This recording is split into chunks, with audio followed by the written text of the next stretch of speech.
मित्रांनो, अबोली या मालिकेच्या आजच्या भागात आजी अंकुशला विचारते, अंकुश तुझी बायको पोटोशी आहे आणि तू मला नाही सांगितलं. तर हे ऐकून सगळ्यांनाच धक्का बसतो. तर अंकुश आजीला विचारतो, आणि हे तुला कोणी सांगितलं? तर आजी सांगतात डॉक्टरांनी. तर हे ऐकून अंकुश दोघांचा गैरसमज दूर करण्याचा प्रयत्न करतो. मात्र दोघेही काही ऐकून घेत नाही. आजी तर खूपच खुश होते व रमाला सांगते की तू आता आजी होणार आहेस, आणि राघवला बोलते तू आत्या. हे पाहून अंकुश तर पुरताच घाबरतो व डॉक्टरांना बोलतो, तुम्ही चला आधी आपण अबोलीला चेक करूया. त्यानंतर ते अबोलीकडे येतात. तर डॉक्टर अबोलीला विचारतात, तुला उलट्या कशा होत आहेत? तर अबोली आश्चर्याने विचारते, उलट्या? तर अंकुश बोलतो, मी तुम्हाला तेच सांगण्याचा प्रयत्न करतोय. तिला उलट्या नाही, तर तिला काल रात्रीपासून फक्त खोकला झालाय. हे ऐकून डॉक्टर अबोलीला तपासते. तर तिला विचारते, तुला धुळीची ॲलर्जी आहे का?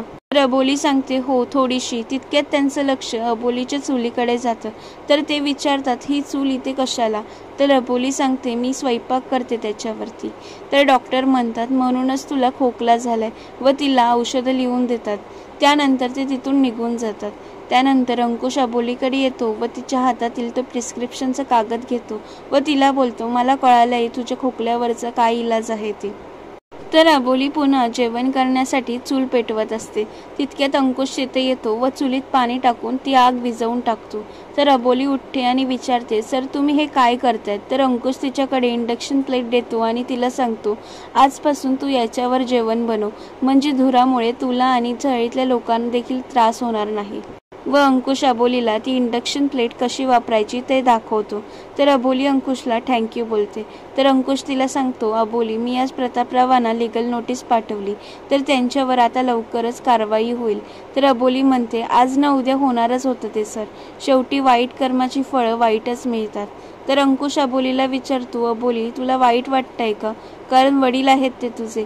तर अबोली सांगते, हो सर वडील आहेत ते माझे, पण मला असंच वाटते की त्यांना लवकरात लवकर शिक्षा मिळावी आणि त्यांनी केलेल्या चुकीची त्यांना जाणीव व्हावी. तितक्यात प्रिन्स तिकडे येतो व बोलतो, वा ताई वा. तर अबोली त्याला विचारते, प्रिन्स तू आज अचानक येते? तर प्रिन्स बोलतो, अचानक आलो म्हणून तुझे बाबांबद्दल काय विचार आहेत ते कळले. व तो अबोलीला बोलतो, ताई मी तुला चांगलं समजायचो, ग्रेट मानायचो, पण तुझे आपल्या फॅमिलीबद्दल काय विचार आहेत ते कळले. त्यानंतर प्रिन्स अबोलीला विचारतो, ताई का फसवलंस तू बाबांना? तुला काय मिळणार आहे बाबांना शिक्षा देऊ? तर हे ऐकून अबोली व अंकुशला धक्का बसतो. तर अबोली त्याला समजवण्याचा प्रयत्न करते व बोलते, प्रिन्स तुला यातलं काहीही माहीत नाही. तर प्रिन्स सांगतो, मला माहिती आहे सगळं, व म्हणतो, आजवर तुला आणि मोठ्या आईला बाबाने कधीच लांब केलं नाही. जर त्यांना तुला त्रास द्यायचा असताना तर तुला आणि मोठ्या आईला कधीच त्यांनी हकलून दिलं असतं, पण त्यांनी तसं केलं नाही. तुम्हा दोघींना आपलं समजलं. त्यांनी गरजेच्या वेळी काय हवं काय नको ते सगळं पाहिलं, तरी तू आज जिजूंच्या मदतीने त्यांना खोट्या केसमध्ये अडकवतेस. तर अबोली त्याला परत समजवण्याचा प्रयत्न करते, पण प्रिन्स मात्र काही ऐकून घेत नाही व तिला बोलतो, तू मुद्दाम केलंस ताई, मला माहिती आहे सगळं. व बोलतो, मीच चुकला, कारण बाबांनी मला 1000 वेळा सांगितलं की अबोलीवर विश्वास ठेवू नको, तरी मी त्यांचं ऐकलं नाही, आणि आज पण त्यांनी सांगितल्यावर मी त्यांच्यावर विश्वास न ठेवता इथे आलो खरं खोटं करण्यासाठी. पण इथे आल्यावर तुझ्या तोंडून सगळ्या गोष्टी ऐकल्यावर मला कळते की तूच चुकली.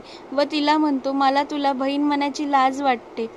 व सांगतो, बाबांनी इतकं चांगलं लग्न ठरवलं होतं तुझ्यासाठी, तेही तू लाथाडून लावलंस. होणाऱ्या नवऱ्याविरुद्ध तू कोर्टात उभी राहिली लढायला, तरीही मला तू बरोबर वाटली, पण आता मला कळते तू सत्याच्या बाजूने नाहीस, तू फक्त बाबांच्या विरोधात उभी होती.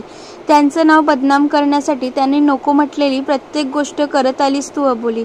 व बोलतो, तू आणि तुझा नवरा मिळून बाबांच्या विरोधात कट रचतायत हे माहिती आहे मला.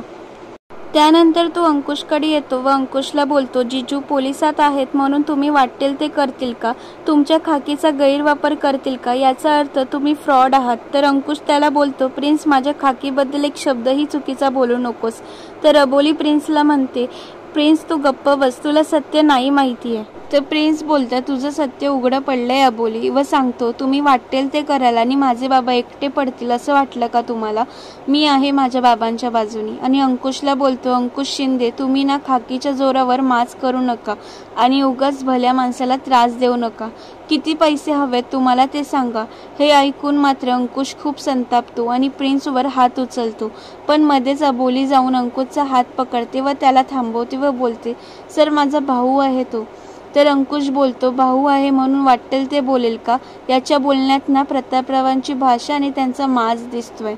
तर अबोली म्हणते, हो माहिती आहे मला. प्रिन्सच्या बोलण्यात मोठ्या मालकांची भाषा दिसते, कारण त्याला फक्त त्यांची बाजू दाखवली गेली आहे आणि ती चुकीची आहे. माहिती आहे मला, पण म्हणून तुम्ही त्याच्यावर हात उचलू नका. तर अंकुश प्रिन्सला सांगतो, बघितलंच, याला म्हणतात बहीण. आपला भाऊ किती पण चुकीचं वागला तरी भावाचीच बाजू घेते, कारण जीव आहे तिचा तुझ्यावर आणि तू तर तिलाच गुन्हेगार ठरवून मोकळा झालास. व विचारतो, कोणी भडकवलं तुझं डोकं एवढं की एका क्षणात ती ताईची अबोली झाली आणि मी जिजूचा अंकुश शिंदे. व त्याला सांगतो, जी मुलगी भावाला कानाखाली खाताना बघू शकत नाही ती तुमचं आयुष्य काय बर्बाद करणार. त्यानंतर अंकुश प्रिन्सला सांगतो, तुला बघायचं आहे ना खरा गुन्हेगार कोण आहे ते? चल आज मी तुला दाखवतो. व त्याचा हात पकडतो. तर अबोली बोलते, सर नको, त्याला सहन नाही होणार. तर अंकुश म्हणतो, त्याला सहन करावंच लागेल, तो लहान नाही आहे आता.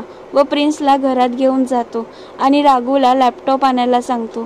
त्यानंतर अंकुश त्याला प्रतापरावांनी त्याच्या तोंडाने सत्य सांगतानाची ती व्हिडिओ दाखवतो. ते पाहून मात्र प्रिन्सला धक्काच बसतो. त्यानंतर अंकुश प्रिन्सला विचारतो, कळलं तुला आता खरा गुन्हेगार कोण आहे ते? का अजूनही अबोलीच चुकीची वाटते तुला? व बोलतो, लाज वाटायला हवी तुला.